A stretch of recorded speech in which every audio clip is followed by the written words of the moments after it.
आप देख रहे हैं यंग बाइट्स, मैं हूँ आपके साथ पूजा ठाकुर। हमारी लगातार कोशिश है जो है केस जिन्होंने टॉप किया हुआ है या जो अलग अलग रैंक्स में जो फॉल कर रहे हैं उनसे आपकी मुलाकात करवाएं, उनसे टिप्स आपको दिलवाएं कि आखिरकार किस तरह से केस का एग्ज़ाम जो है आप क्रैक कर सकते हैं। और लगातार बच्चे जो है वो री अटैम्प्ट भी जो है वो करते हैं, लेकिन बड़ी बार ऐसा होता है कि उनकी जो कोशिश है वो सफल नहीं रह पाती। लेकिन आज हम आपको ऋजुता से मिलवाने जा रहे हैं जिन्होंने फर्स्ट अटैम्प्ट में जो है अपना केस का एग्ज़ाम जो है क्लियर किया है। और सबसे पहले ऋजुता आपको बहुत बहुत congratulation. Thank you so much.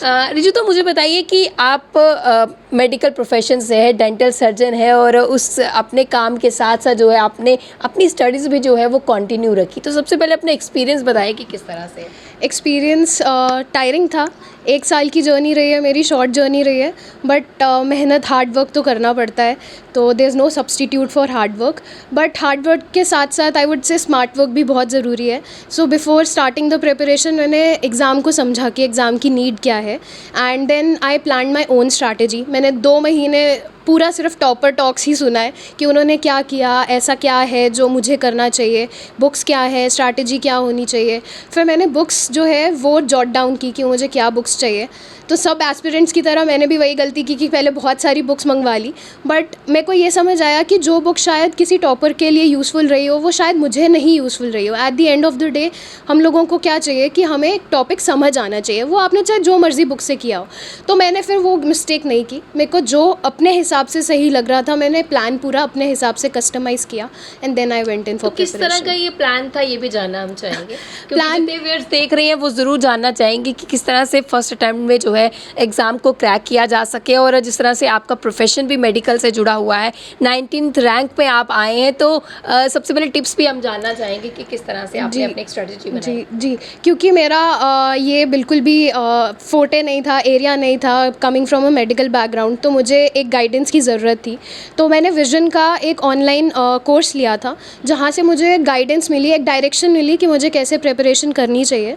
और आई वुड से कि मैंने ज्योग्राफी और सोसाइटी इन सब के लिए तो, और इकोनॉमिक्स, इन सब के लिए मैंने विजन के अलावा कुछ नहीं पढ़ा है। Because it does not matter कि आपके पास कितनी क्वांटिटी ऑफ बुक्स है, बट इट मैटर्स कि आपके पास क्वालिटी कितनी है। तो उसी को बार बार रिवाइज़ किया। और बाकी जैसे हमारे पास मंथली मैगज़ीन्स आती हैं, PT 365 होती है, तो उसको मैंने बहुत ज़्यादा यूज़ किया। मैंने राव का मटेरियल है उसका बहुत ज़्यादा यूज़ किया, उसको मल्टीपल टाइम रिवाइज़ किया। एंड मेरा ऑप्शनल सब्जेक्ट है anthropology, so I took guidance, I wrote a lot of tests. Basically मैंने बहुत ज़्यादा प्रैक्टिस करी थी, तो उनकी कोचिंग मैंने विजेता IAS से ली थी। बहुत practice makes a man perfect. तो ये आपने मतलब कि इस नक्शे कदम पे जो है आप चले। बिल्कुल, बिकॉज मुझे ये था कि वो गलतियां मैं वहाँ ना करूं जो मैं शायद मॉक टेस्ट में करके सीख सकती हूँ।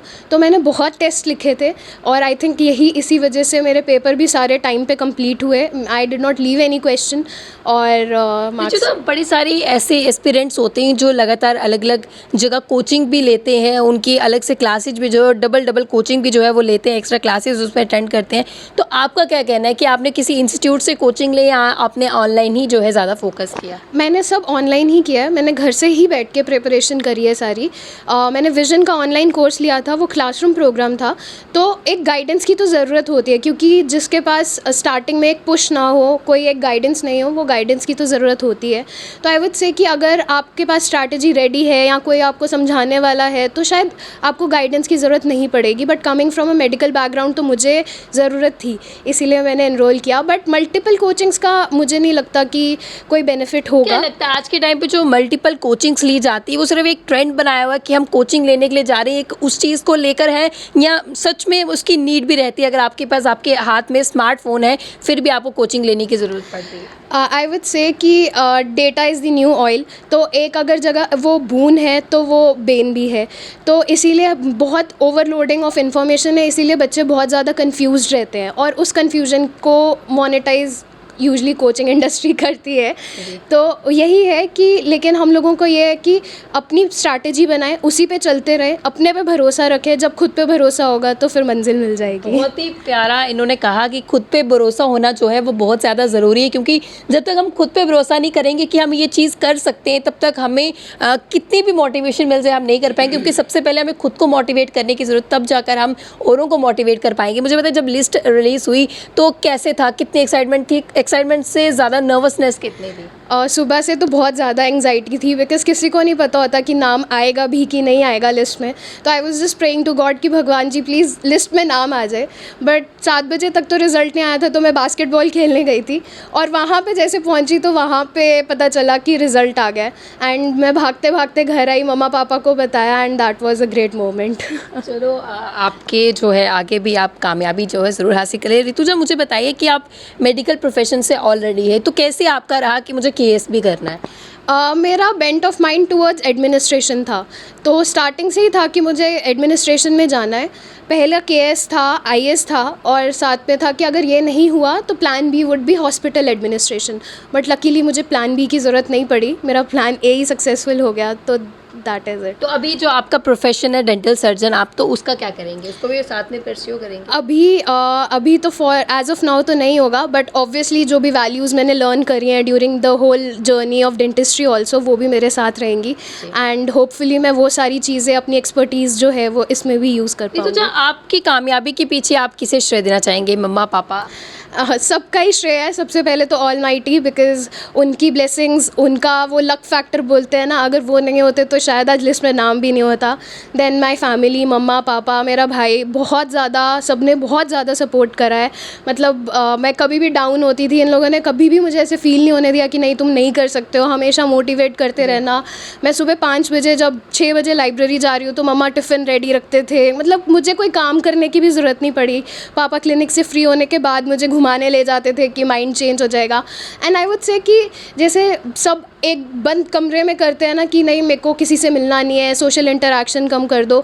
I am a social butterfly, तो मेरे को सबसे इंटरेक्शन था। तो मेरे फ्रेंड्स जो हैं उन लोगों ने मेरी बहुत हेल्प करी है। They kept me motivated throughout, तो special mention to them. I have made some good friends. Akhilesh है, Sakshi, Ayush, Sahil, Neeraj and my college friends, इन सब ने मुझे बहुत ज़्यादा मोटिवेटेड रखा है। तो चलो वो भी सुन रहे होगे, उनको भी खुशी हो रही होगी कि हमारे नाम भी जो है ये ज़रूर ले रहे हैं। तो ऋतुजा के माता पिता भी जो हमारे साथ हैं, उनसे भी बातचीत करेंगे, उनका भी जानेंगे कि आखिरकार किस तरह का एक प्राउड मोमेंट जो है उनके लिए रहा है। क्या कहना चाहोगे कि किस तरह का प्राउड मोमेंट आपने जिया है? मैडम, मेरे पास तो लफ्ज़ नहीं है बयान करने के लिए, क्योंकि हर बाप की इच्छा होती है कि मेरा बच्चा आगे पहुंचे, और ये बच्ची शुरू से ही डिज़र्व करती थी। तो मुझे था कि ये कर जानी चाहिए, इसको क्लियर होना चाहिए। तो द डे, जैसा आप इससे पूछ रहे थे, जिस दिन रिज़ल्ट निकला है तो she was quite nervous for the whole day. शाम को निकला तो भागी भागी मेरे क्लिनिक में आई, तो मुझे हक किया कि पापा हो गया, मेरा क्लियर हो गया। तो that was the really a very proud moment in my whole life. इससे ज़्यादा प्राइड मुझे किसी समय नहीं आया होगा कि मेरा बच्चा आगे गया है। तो I can't say, I don't have the words. तो इनकी मदर भी हमारे साथ है, उनसे भी हम बातचीत करें, क्योंकि एक माँ का जो है सबसे ज़्यादा रोल रहता है, क्योंकि बच्चे की छोटी से छोटी चीज़ का जो है ज़्यादातर ख्याल जो है एक माँ ही रखती है। सबसे पहले आपको बहुत बहुत कंग्रेचुलेशंस। क्या कहना चाहोगे? क्या एक मतलब कि जब ये अपनी स्टडीज़ कर रहे थे तो आपका क्या रहता था, मतलब कि क्या कुछ चीज़ें जो आपके माइंड में रहती थी कि मेरे माइंड में यही रहता था कि इसको कोई काम नहीं करने देना, इसको सफल मतलब कि आगे बढ़ना है इसने। तो और मतलब कि और क्या कहना चाहोगे जब आपको पता लगा कि रिजल्ट आउट हो गया, तो आपके लिए किस तरह का मोमेंट था? मुझे तो बहुत ही खुशी हुई थी, बहुत ही ज़्यादा। मैं तो फूले नहीं समा रही थी जी।